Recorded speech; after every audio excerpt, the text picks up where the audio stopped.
Si estenderà dal prossimo ottobre a tutto il sestiere di Dorsoduro la raccolta dei rifiuti porta a porta a Venezia. La sperimentazione del nuovo sistema, pensata per eliminare la presenza di sacchetti dell'immondizia nelle calli, era partita a settembre 2015 in una parte del sestiere.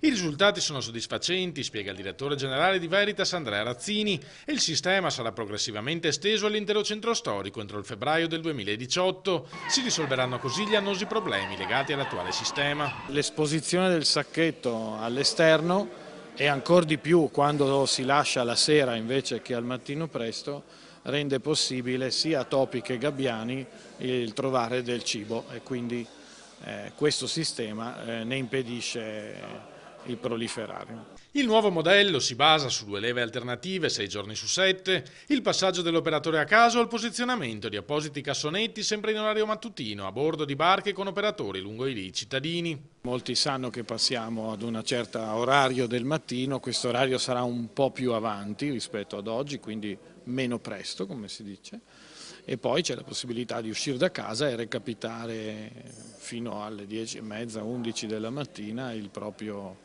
sacchetto di immondizia nei posti che saranno comunicati come già avviene in Punta della Salute e Accademia. Venezia è il primo comune sopra i 200.000 abitanti in Italia per raccolta differenziata con il 53,75%, ma il dato è molto diverso se si considera solo il centro storico dove ci si ferma al 25,81%.